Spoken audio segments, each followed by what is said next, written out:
Hello, everyone. Welcome to our final book launch webinar of 2022. I'm Melisenda Calvet. I'm a member of the Executive Board of the International Association of Genocide Scholars. And I'm happy to present our members and colleagues of the association. First, we have Christian Godejus. He's a social psychologist with a PhD in social psychology and an habilitation in social scientific social psychology. He has an interest in all kinds of psychology, specifically cultural psychology. Together with Pradeep Kakaraj, he is co-founder and co-editor of Harm, which will be start publishing in January 2023 online. He's also the co-founder and co-editor of Trauma Culture Gesellschaft, Trauma Culture Society, a German language printed journal edited by a group of psychologists and social scientists. His research focusing on collective violence, harm, and social theory. He will be our discussant today. And we have with us also Jonathan Maynard. He's a lecturer in international politics in the Department of Political Economy at King's College London. His core research focuses on the role of ideology in political violence, mass atrocities and armed conflict, and on broader dynamics of ideological extremism. He has just completed his first book, Ideology and Mass Killing, the Radicalized Security Politics of Genocides and Deadly Atrocities of Oxford University Press, which will be presenting today. And he has secondary research interests in international political theory and international ethics, and in methodological debates in political science and political theory. He has published in scholarly journals, including the Journal of Peace Research, Ethics, the British Journal of Political Science, Terrorism and Political Violence, and Genocide Studies and Prevention, as well as for news media, including The Independent and The New Statesman. So, Jonathan and Christian, you can start. Thank you. Yeah, thank you very much for the introduction. First of all, I want to start to telling you that this is really a beautiful book. And I mean this before we talk about the content regarding the materiality. It's really heavy. It has extremely good paper quality. It's really, really nice to work with it and to have it in the library. It's really beautiful because we have books like this. They just, yeah, ugly. They're maybe content-wise interesting, but I really like it that the publisher makes such beautiful books. That's really nice. Yeah, but today is about the content. And I have to thank Melanie, by the way, because at first the publisher wanted to send me just a PDF of the book, and I'm really happy that she made possible to have the book here. The content, but before we talk about the content, or the idea of this meeting is that you a bit explain the process, the research process, but also the writing process, right? But I like to start a little bit earlier, not with your birth, but with how you actually found your topic, because I mean, was your first topic mass violence, or rather ideology or political theory? And so what was like the way you chose to arrive at ideology and mass violence?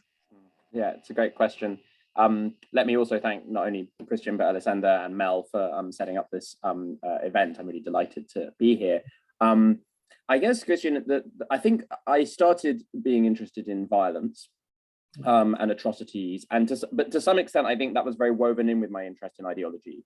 So there's a sort of cliche that in Britain, and I'm sure many other countries are the same, but in the British education system, when I was going through it, you spent many years in secondary school, high school, being endlessly taught about the Nazis and about other, to some extent, totalitarian governments. We did a lot of Nazis and Stalin at school. And I never tired of it. I always found it completely fascinating. And I think I was sort of mutually interested in both the atrocities and the worldviews and the ideology of these regimes. But I came to the book, I think that for the book, the puzzle that interested me was initially, how do people justify terrible atrocities? Outside observers always see kind of atrocities like genocide, large-scale war crimes and crimes against humanity as these kind of abhorrent, shameful acts.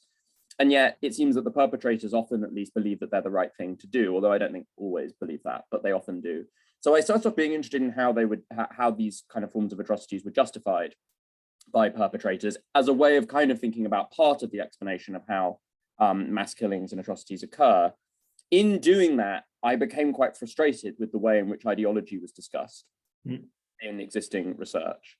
And that kind of took me to thinking that actually writing on the distinctive role of ideology and the particular role of ideology and how we might theorize that role more effectively was kind of my contribution to make. And that comes a little bit out of my kind of quite esoteric route through education. I did kind of war studies and history at my undergrad. Then I did political theory, political philosophy. Then I moved back to political science a bit. So it's kind of all over the place. And that's reflected, I think, to some extent in the book. Yeah, interesting that you mentioned that you did Nazism, but also Stalinism at school, because we in Germany don't do the latter, or haven't done the latter. Actually, there was only a focus on mainly German history, and the other one was not part of what you learn in school. Interestingly, I think it's the same today. Yeah. So the first step would actually be to explain not your general idea, but first of all, what you think ideology is, because your general point is, in a way, that the definition, understanding of ideology so far was not too helpful in explaining mass violence. So you have another take on that, right?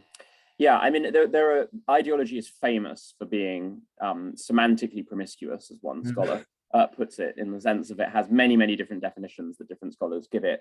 I won't go through them all, but the kind of conception of ideology that frustrated me was one that saw ideologies essentially as these kind of very elaborate, highly self-conscious and strongly believed in belief systems, is usually the phrase, right? So sort of sometimes people say logically consistent belief systems, logically consistent, well elaborated programs for action, something like that.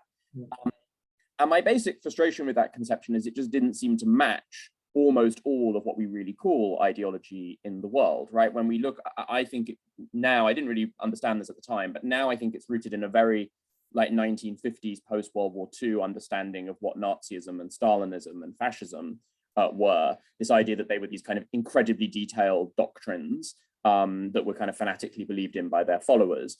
When we think of other terms that we tend to use to describe ideology, liberalism, conservatism, socialism, environmentalism, feminism, I don't think most people that we use those labels for, or that use those labels for themselves, have these kind of like incredibly detailed, worked out, logically consistent belief systems. And certainly, even though we have now a huge amount of evidence that say liberals and conservatives see the world in a slightly different way, most of those people who seem to adhere to that pattern, who see the world in a liberal way or who see the world in a conservative way, again, don't have those kind of tightly logically consistent belief systems. So I was frustrated with scholarship that treated ideology, I think, kind of as a caricature, or at least as such a demanding burden that almost no real world instances of ideology could meet it. And famously, even, I mean, ironically, even the original kind of archetypes of it, fascism, Nazism, say, communism in the Soviet Union, now modern research would suggest they don't even meet that image very much. Actually, the fascists were famously unclear on exactly what they wanted to do about large swathes of society. Lots of the communists, you know, they had this kind of vision of a utopia, but they really didn't have any idea in any detail about how to get there. So I had to kind of reconstruct the notion of ideology, and I did that based a lot on existing literature. I have a definition in the book, which is basically the distinctive political worldviews of individuals, groups, and organizations that provide sets of interpretive and evaluative ideas for guiding political thought and action. Now, that's a big mouthful. The shorthand that I tend to use is distinctive political worldviews. So I think that ideologies should be understood as kind of overarching. They kind of give an entire picture of the political world. But what interests us is that they are distinctive at some level of analysis. So we want to study an individual's ideology to work out what is particular about them in contrast to other individuals. We want to study a group's ideology or an organization's ideology to, in some sense, understand what's distinctive about it compared to groups or organizations or even whole societies that hold alternative ideology. So that's very broad. I'm very kind of open on the different forms that ideology might take. But distinctive political worldviews is kind of my shorthand for describing what we're talking about. What makes them political? Yeah, very good. So I would say the ideas themselves don't distinctly need to be, so there's no idea or very few ideas that I would say are intrinsically political or necessarily intrinsically non-political. What matters for me is kind of whether they are politicized. So one way of thinking about ideologies is they are politicized sets of ideas, right? Sets of ideas that become politically salient. My supervisor, my doctoral supervisor from Oxford, Elizabeth Fraser, is a kind of specialist on the definition of the political. And one thing she would definitely want me to emphasize is that the boundaries of the political are themselves up for contestation, right? So it's kind of problematic if we, by definition, define certain things as being within the realm of the political. But I would say that our core of the concept there is to do with essentially some kind of public realm and the exercise of power. How is the public realm organized? Now, the boundaries of the public realm, again, can be pushed forwards or back in different ways, but that's kind of the core of the concept for me. I'm open to other kinds of ideologies in other domains. So we could have corporate ideologies, artistic ideologies. I'm fine with that. You could then substitute words other than political into my definition, but I'm mainly interested in political ideologies. So that was kind of the first step. We discussed a little bit your idea of ideology. Now, the second step is to bring mass violence into it, right? So first of all, that's a simple question. What are your cases in a way? So what do you consider to be mass violence from your perspective? Well, so I think of mass violence as largely defined by the kind of core of the notion here, I think, is that we want something that is systematic and organized. As opposed to, there are various forms of violence which in the aggregate can be very destructive, but they're not really a coherent campaign, right? They're not there's lots of homicides in the United States, and it's a major problem, but it's very, very different than a systematic organized campaign of violence against particular groups that has some degree of organization to it. The kinds of cases I'm particularly interested in the book are mass killings. So systematic campaigns of lethal violence that target civilians. That's the kind of core criteria for me. I'm a bit uninterested in numerical thresholds. I'm not coding a data set, so it doesn't matter to me quite the exact size of the boundaries, but I'm interested in pretty large scale cases. So cases that say involve over 10,000 deaths a year. There are quite tragically quite a lot of those cases, but not as many as many other kinds of violence, right? Like mass killings remain comparatively rare.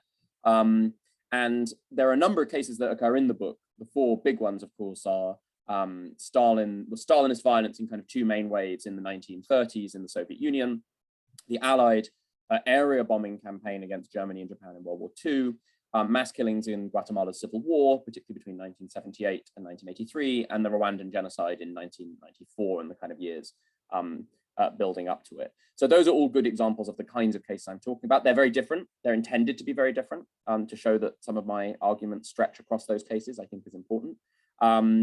But yeah, they're the kind of exemplars of the sorts of cases that I'm talking about. I know the idea is that we have a discussion, but first we have to lay somehow the groundwork. So now we have the idea of mass killing and your definition and understanding of ideology. Now you have to bring that together, right? Because your argument is there is a strong connection between this certain kind of ideology and these specific kinds of mass violence. So very simply ask, what is the connection, or what is the connection you made? Well, I think one way to, I'm wary of rambling on too much, but to answer that question, I think it's important to slightly contextualize what other links people have made. And I guess that the couple of views that I'm trying to reject or push back against is one, first of all, most basically the view that says ideology isn't very important. There's been a lot of good work, very important work, that has shown how mass killings are often guided by motives and forces that might, at least superficially, not seem very ideological, right? Mass killings are just a kind of tool that are used to kind of win wars or to keep regimes in power, to terrorize the civilian population into submission. Or there might be sort of elements, at least at the kind of grassroots level, to which ideologies are kind of generated by kind of reluctant or even unconscious participation in the face of social pressure, peer pressure, orders from authority, et cetera, et cetera. And there are some scholars who say, look, these forces are so powerful that ideology isn't that important. This violence is not as ideological as it looks. Ideology is kind of just a post hoc rationalization for what's going on. And I, first of all, push against that view. I'm saying that ideology is central. But I also am sort of pushing it back against a kind of large, albeit somewhat older literature that I think put ideology at the heart of mass killings in the wrong way. And that was a kind of earlier literature, mainly earlier, there have been some more recent scholars who still kind of reproduce this view, but that saw ideology as central to mass killings because mass killings were kind of revolutionary politics, right? What you had was groups like the Nazis, like the communists in various countries, who wanted to totally remake society, and mass killing was a kind of way for them to totally remake society to fit their kind of utopian vision of the ideal society. And I initially was very interested in that view, but I became convinced that it was wrong in most respects, although not all respects. So what I say in my book, or the conclusion I reached from my research, is that ideology is critical, but not really because it provides these kind of very grandiose different goals. In fact, I think that the goals of mass killing do tend to be the kind of instrumental, pragmatic goals that the first camp I was describing talk about. Like, mass killings are usually responses to crisis. They're usually efforts to defeat enemies or perceived enemies, to attain victory in war, so on and so forth.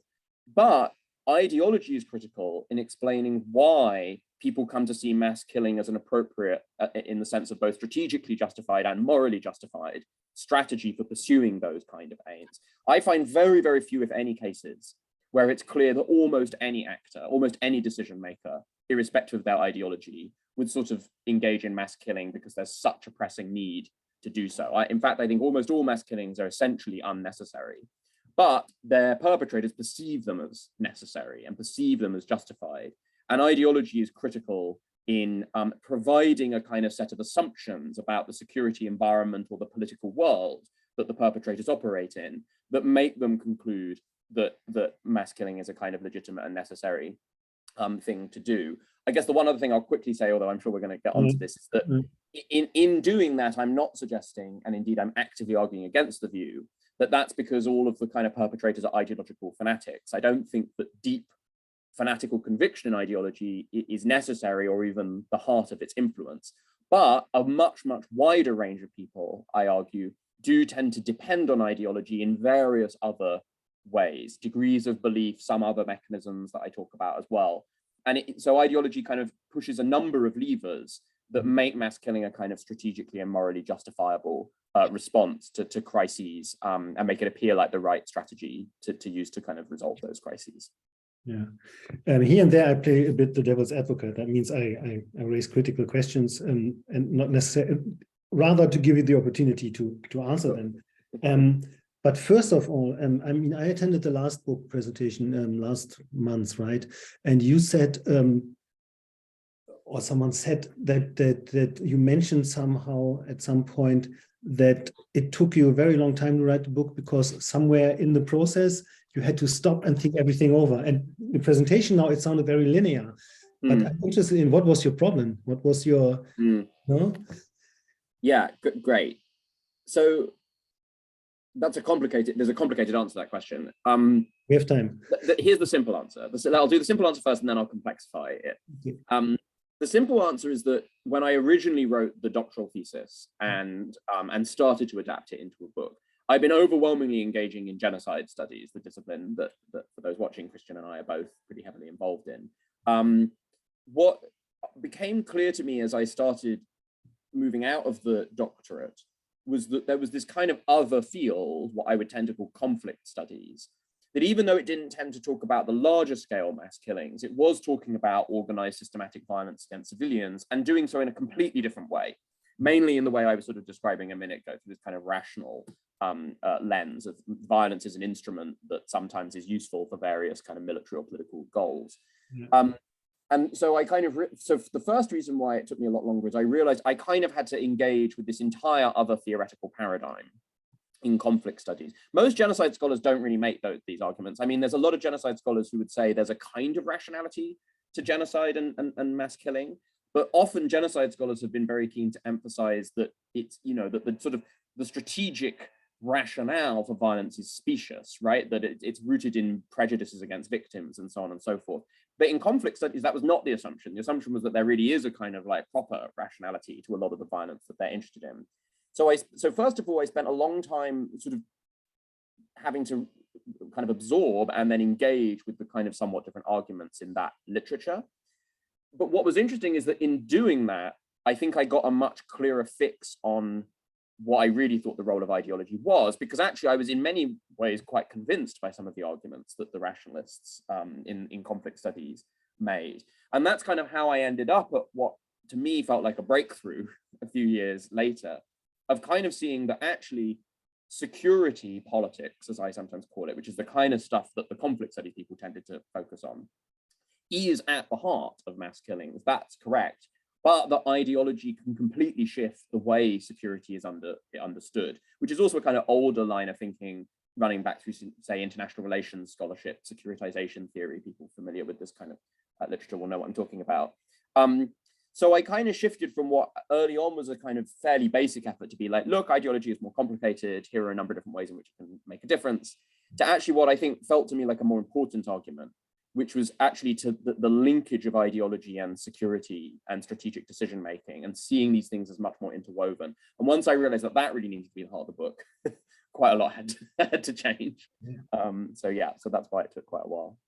I have kind of a side question, because I mean the title of the book is Ideology and Mass Killing, and you have the case of the strategic bombings, right? So you have Britons as mass killers in a way. So I was wondering, how was that received in Britain, or is it too early to ask that question? Yeah, it gets, perhaps I'll say a word about case selection first of all. So in some sense, what I wanted to do in the book, and originally I was going to do the Holocaust as well in the book, and then I decided that that was just way too much to try and include. The book is already incredibly long, as you know, Christian. So to do the Holocaust as well was just too much. I didn't have enough really new to say, I think, about it, and it would have taken me another like year or whatever to keep up to speed with scholarship and do it. So, but I wanted, one of the things I wanted in the book was I wanted a kind of clear ideological case, which was the Stalinist case, in which I could say, look, it's more complicated than people think, but here is your kind of classic area that ideology should be able to make sense of. And then I wanted, and I was kind of, this desire was intensified by my reviewers at OUP as well, who kind of pushed on this point. I wanted a couple of cases that were much harder tests, as it were, for ideology, cases that people don't really think of as ideological cases. And World War II bombing was one of those, because a lot of people would say, look, it was just done because of necessity. Like, no one thinks of kind of Britain and America in World War II, not no one, but most people don't think of Britain and America in World War II as like highly ideological actors. And then Guatemala was the other case that filled that role, right? Because Guatemala was a kind of civil war counterinsurgency campaign. And again, for people in the conflict studies literature, that just seems like a classic case for like rational, brutal, but in some sense rational violence against civilians. And then Rwanda's a kind of mixed case. The idea of Rwanda was it kind of sat between those two poles. So that was one reason why I wanted to do World War II. And then the other reason is I'm also my critical sensibilities. I'm not a kind of primarily critical theorist, but my critical sensibilities just make me very uncomfortable with the exclusion of liberal democracies from a lot of research on genocides and mass killing. That's been changing actually a fair bit over the last 10 years since I started this research. But yeah, it was something I was uncomfortable for. How has it been received? Well, I think generally pretty positively. Perhaps it's a bit early to say, but you get very mixed views in the UK. I think quite a large number. I mean, there's a huge amount of it just ignorance, right? People aren't really taught about the World War II campaigns. People are like, yeah, Dresden, that's remembered as being like probably where we went too far, but there's not a lot of understanding of the overarching shape of what the bombing campaigns looked like. And indeed, the area bombing campaign that I focus on is only one strand of the overall bombing campaigns that the Allies organized. And it's worth saying I'm much less critical, but like I'm not trying to obscure the other very, very important contributions that bombing made to the war effort in World War II. But so there's a lot of just ignorance. I think a lot of people have the basic, and then as with most things, people have their preconceptions, right? Like a large number of people are like, yeah, I'm sure that was terrible. And a lot of people are like, no, nationalist glory, it was absolutely like Britain's, finest hour or whatever. In the latter camp, the people who tend to push back a bit, that tends to be much more ordinary members of the public than it is scholars, because historians and scholars are basically there's a total consensus that the bombing campaigns, directly targeted civilians and were to many elements of them at least were pretty ineffective. I mean, it helps that the organizers of the bombing campaign just say in their own words in documents that we can see, this is exactly what we're doing. We're trying to kill as many civilians as possible in order to undermine the enemy war effort and undermine enemy morale. So if you know what you're talking about, it's pretty clear what they were doing. But you get pushback from some people who, either due to their pre-convictions or just ignorance or both, just don't really understand what the nature of the bombing campaigns that Britain and America engaged with were. Perhaps one other thing I would say is that you get some hesitation.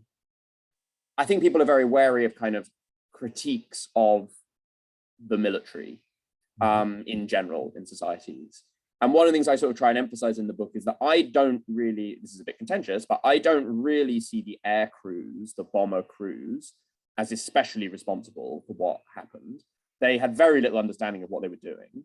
The difference between bombing a residential area and bombing a factory was totally unclear to them from like thousands of feet up.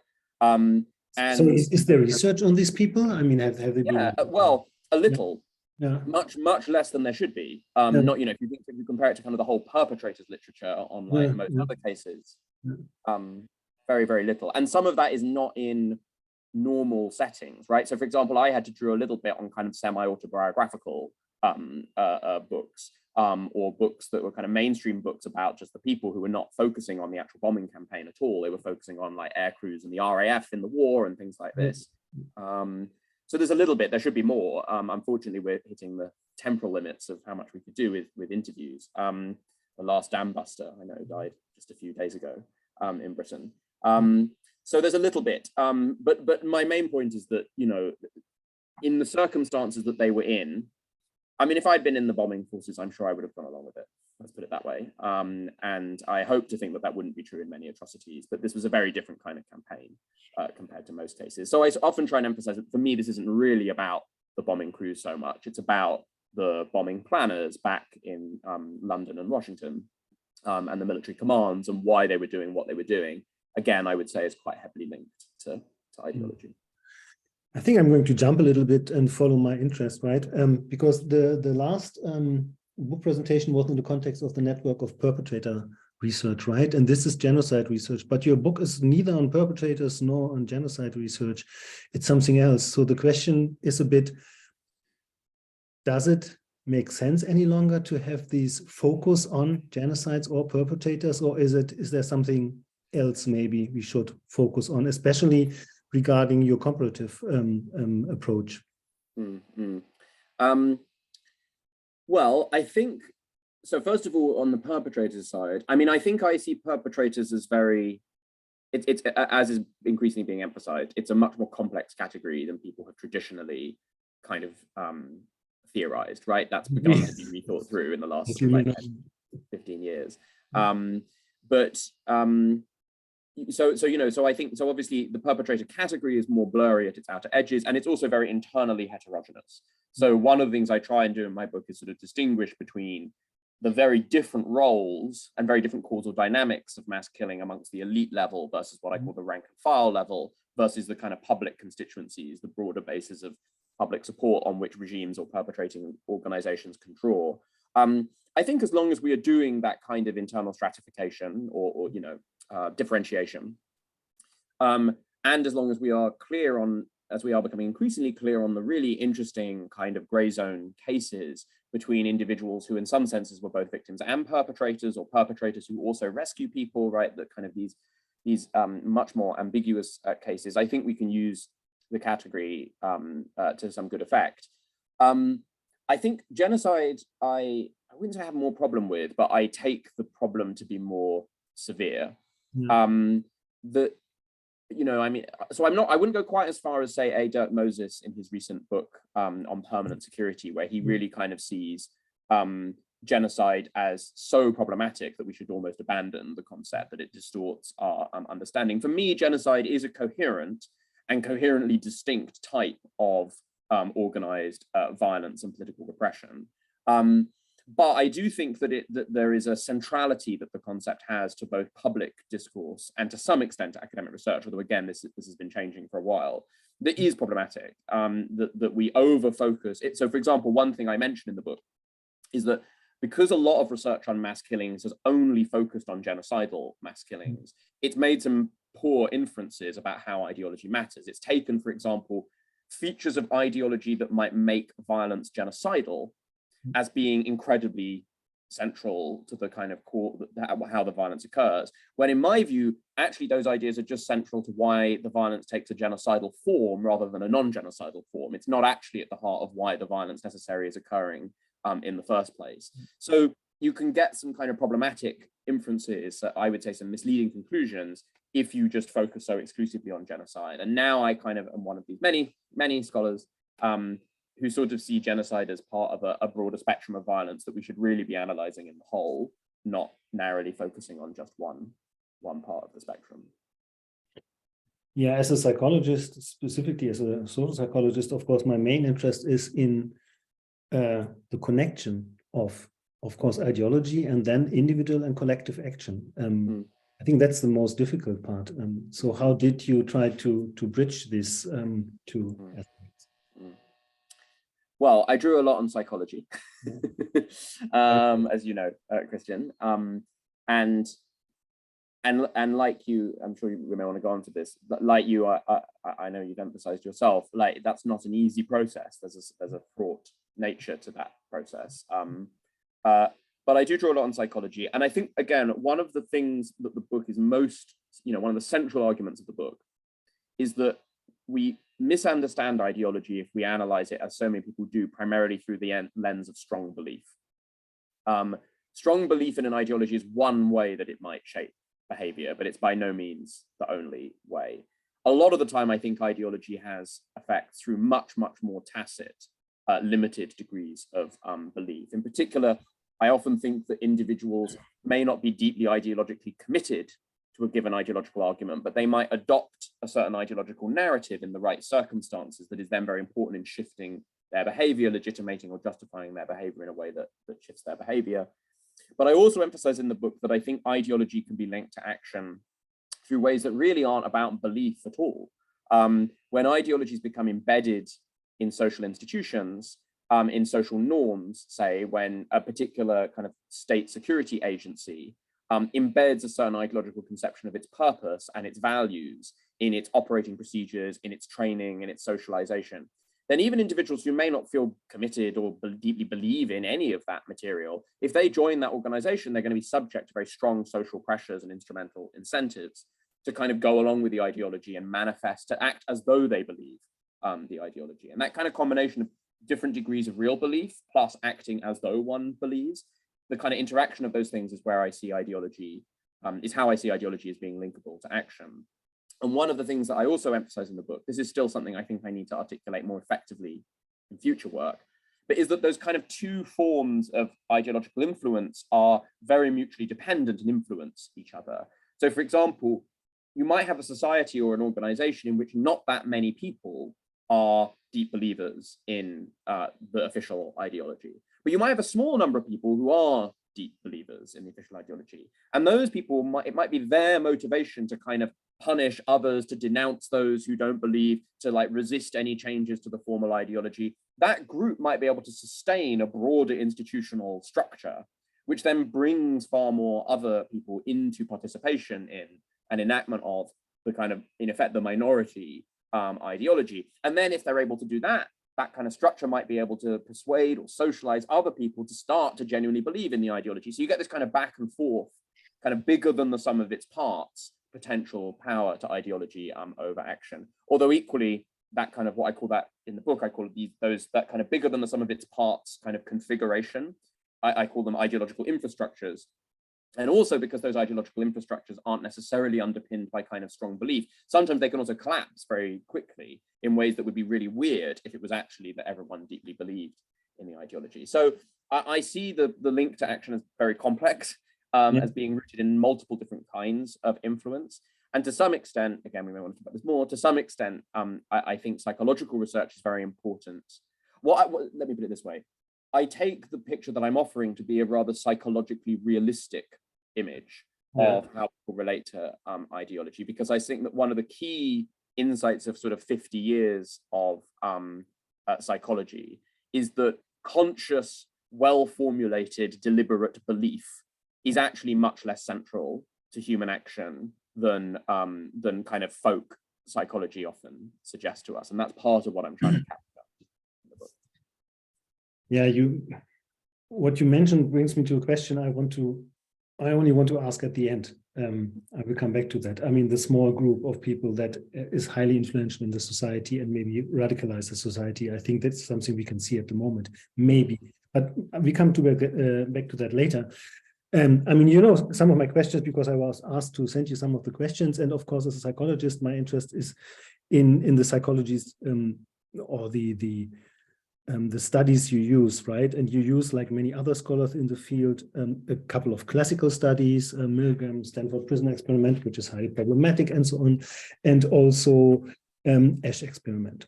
And I don't want to talk about them in detail, but there's a general question or general critique. That is, these experiments and some others are from a specific region, made in specific time. The people that took part in these experiments were mainly white male students. How is that relevant in order to explain behavior of people in Guatemala and Rwanda or in Asian countries? So that would be a question one might ask, and even more critical, one would say, isn't that maybe neo-colonialist in a way?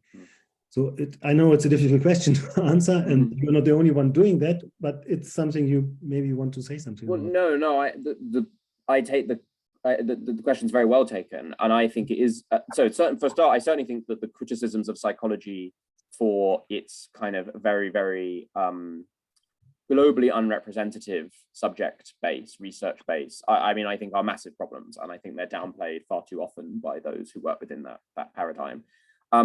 And perhaps the best thing I could say is that, so I guess I'll say two things. One, I oppose political science that is, as it were, psychologically blind even more, right? So the idea that you can make big theories or claims about human behavior without paying attention to what's going on in the mind, in the brain, seems to me to be deeply problematic and unscientific. Kind of, yeah. I mean, preaching to the converted, right? But a lot of political science in particular does that, and it's starting to not to. But I think it's been very problematic. I think it leads to some almost pseudoscientific theories being set up. So that's what. So to some extent, I have to work with the research that we've got. Like, I'm not a psychologist and don't pretend to be, and I can't go out and kind of correct all of the problems. But we use the best knowledge that we have. That's the first thing. The second thing I would say is that, but it is to some extent an awareness. I wouldn't have necessarily, I think 5 years ago, articulated the problem the same way that you just put it now, which I think is a better way of putting it than I would have understood back then.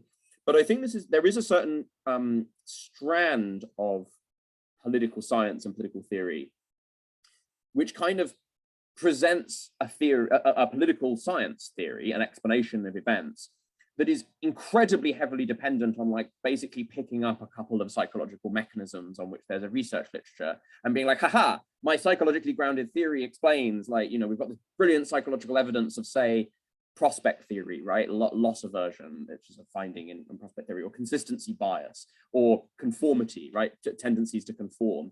And then build a whole sort of theory on that, like, one keystone or couple of keystones taken from psychology. And precisely because of the problems you're saying, I'm a bit wary of that. It feels a bit ad hoc to me to kind of just take some recent fashionable findings and make a theory out of them.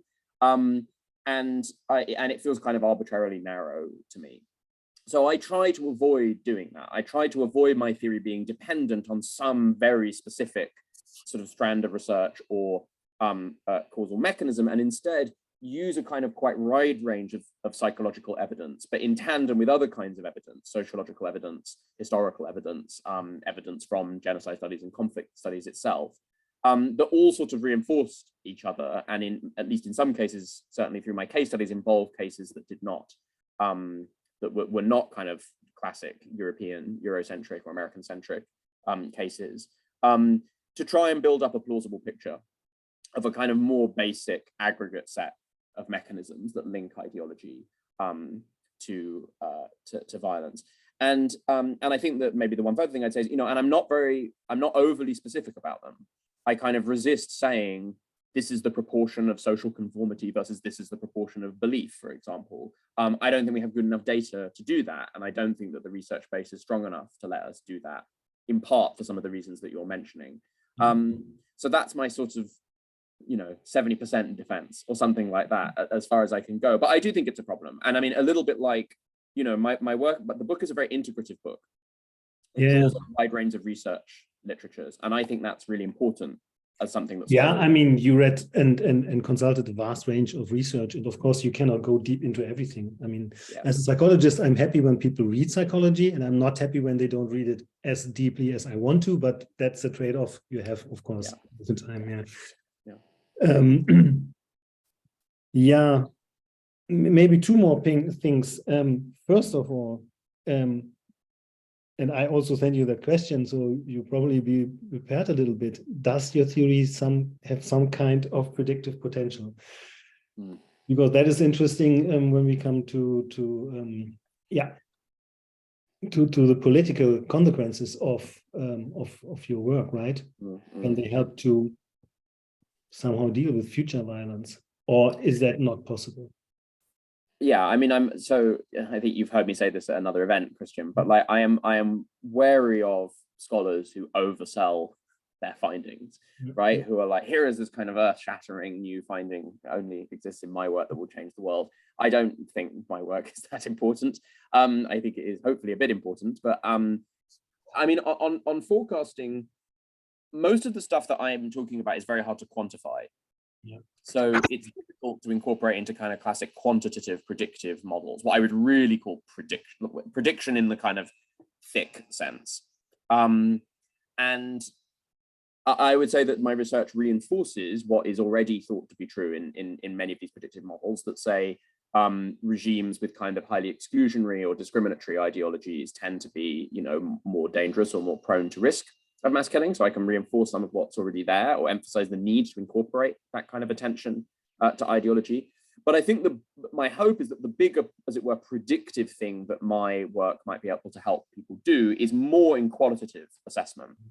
So the people I'd really like to be kind of using or ultimately influencing with the outputs of this research are probably things like country specialists, intelligence analysts, journalists, individuals working with particular regions or cases, to think in a slightly deeper way about what they should and shouldn't be looking for. So here's a clear example. I think there is a general tendency across mass atrocity, mass killing analysis and prevention to underestimate the danger of what we might think of as fairly conventional authoritarian regimes. There's a strong emphasis on kind of intergroup hatreds, revolutionary regimes, these kind of things which are kind of established in long-standing patterns of discrimination or new radical movements that take over. That's obviously dangerous, but one of the things I emphasize is that you can just as easily get a kind of authoritarian conservative regime that gets radicalized a bit. This was the case in Guatemala, in the Guatemalan Civil War, that then engages in incredibly widespread violence. I guess another to some extent case a little bit like that is recent violence in Myanmar. Where also you have essentially a military regime. It's not seeking to totally remake society, but it in certain periods of crisis will engage in fairly extreme forms of violence. So that's a kind of example of, I think, maybe a misconception that some might have about violence. Oh, this is just a kind of authoritarian state, it's not going to do much. That hopefully my work can correct and say, well, it really depends upon how that authoritarian state understands its security situation. And authoritarian states that are fairly restrained, that are very invested in like the rule of law and a kind of institutional order, they might be somewhat more restrained in mass killing, but those that actually harbor views of certain populations being fairly suspect, or that have somewhat revisionist designs on the international order, there are various things that we could fit in there, actually they can be pretty brutal. And more prone to mass killing than some people think. So I think that it's mainly qualitative assessment that my work would influence. And to a large extent, I'm as much interested in, as it were, correcting misconceptions that people might have that would obstruct effective kind of assessment of atrocity risks, as providing like a clear model of where atrocities are going to occur. Yeah, I mean, thinking about your cases and other cases, it looks a bit like, of course, all of them are processual in a way, right? But if we look at Germany and especially the Holocaust, at the beginning there was no planning of like the mass murder of 6 million people that developed over time. So it's a bit difficult to see in the beginning or at the beginning, where will that lead to? Because the actors themselves didn't know that. It looks a bit different in Rwanda, right? Is that a big difference in cases, maybe? The processal aspect? The possessor, what do you mean exactly? No, so how long a process is, if there's actually the planned action at the beginning, like in Rwanda, or if even at the beginning, I mean, it is in 34, 35, even 36, it was not clear that there will be a Holocaust. For the perpetrators, they could not themselves imagine doing that, I would say. At least most of them. I think that so to some extent that this question gets to the heart of what I see now as being one of the really most important questions about mass killing. My hope is that my work will convince people that ideology matters in mass killing, and matters in the kind of ways that I suggest. But what that leaves very open is kind of the question of, well, where does the ideology come from, right? What causes the radicalization? I sort of try and suggest that it's not just, you can't just explain it through other causes. But what I do emphasize, which is at the heart of your question, is that in almost all cases, the ideology radicalizes quite a lot over time, often during the very process of violence itself, right? The old kind of vision of like people come to power and they have like an extermination plan. They want to create a utopia and these groups don't belong in that utopia, so they go out and kill them. Again, I just think that's accurate in very, very few cases. As you mentioned, even some people I think would think the Holocaust is kind of an exception. And certainly, you know, Hitler has sort of genocidal ambitions or fantasies or whatever, in some sense, like stretching back some way, but the Nazis don't have a plan, right? It's massively radicalized and shifts and forks. It's very uneven and kind of, you know, in some respects, it's disorganized over time.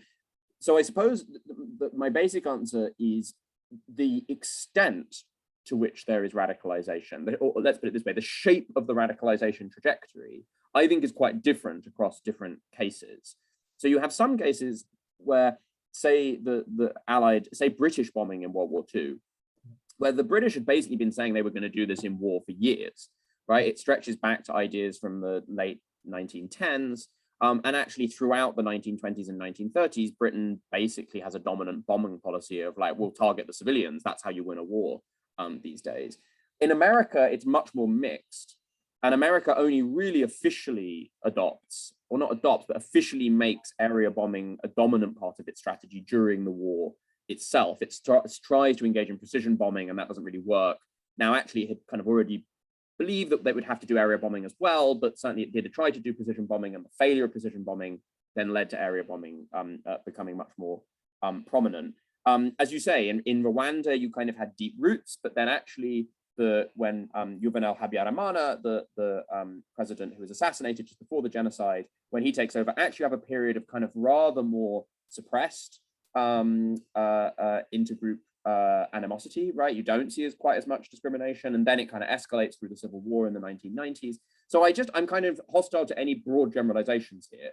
In a sense, this is why I emphasize people need to, you know, the argument of the book is not just so much ideology matters, it's the path of ideological radicalization matters, and the way that ideological radicalization interacts with social crises matters. And so rather than kind of making a fairly parsimonious claim of like this, then that, I'm sort of saying to explain mass killings, it's understanding and attending to the kind of independent development of crises and the radicalization of ideology and how those two things interact that we need to engage with in order to kind of explain how mass killings occur. So the shape of the process is very different, I would say, and I would want to avoid generalizations about that. Why it's very different is then, as I say, the really interesting question, and that might be, I talk a little bit about that in the book, but that might be something more for future research. Yeah, future research, good question. But before I squeeze another one in, we have 6 more minutes left, and the other one is something I also wrote, right? Talking about prediction, we see in the so-called Western countries at the moment, I would say, radicalization processes on two sides. One side is interested to keep things like they are, or even to somehow roll them back. And then there's another side that really wants strong change, right?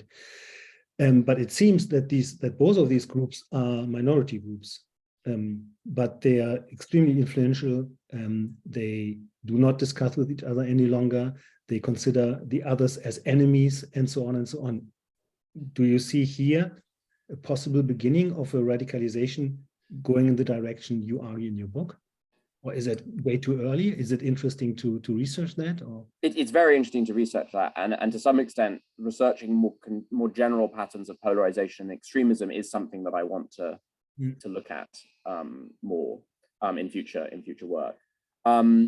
What maybe I would say is, and I think the risk is real. I think the danger is something that we need to be careful of. I think, though, that one thing that people often miss, and that I do try to talk about a little bit in the book, is it's not enough to sort of think about what's going on with radicalization. One also needs to think about restraints, right? And in contemporary liberal democracies, for example, the restraints are a lot stronger than they are in most contexts where mass killing occurs. Even in World War II, where area bombing does occur but is committed by two liberal democracies, it occurs during a war that kind of democracy is sort of semi-suspended. I'm not sure that democracy would have, if it hadn't been suspended, would have prevented the violence. But it's a kind of fairly exceptional circumstance. And I think that the failure to analyze both the kind of factors of radicalization alongside factors of restraint is a really important one. There's a whole kind of, I think, very interesting literature at the moment on polarization that sort of emphasizes there's a real debate about how polarized our societies really are, right? There are these factions on the relative extremes that are growing and are sizable and are politically influential. But actually, they probably are still huge minorities, as you said, minorities of the overall society. And so... but they are loud. Sorry? They are loud. Yeah. Loud, exactly, loud minorities. And one of the things that my work emphasizes is that loud, vocal, influential minorities can easily take over the system. But it depends on what they're facing, right? It depends on what they're opposing. In Weimar Germany, the opposition was also large, but it was incredibly fragmented and institutionally quite weak. In, say, modern America, for example, the polarization is strong and there are powerful extremes, but I think also there's a very well organized restraint coming from the center.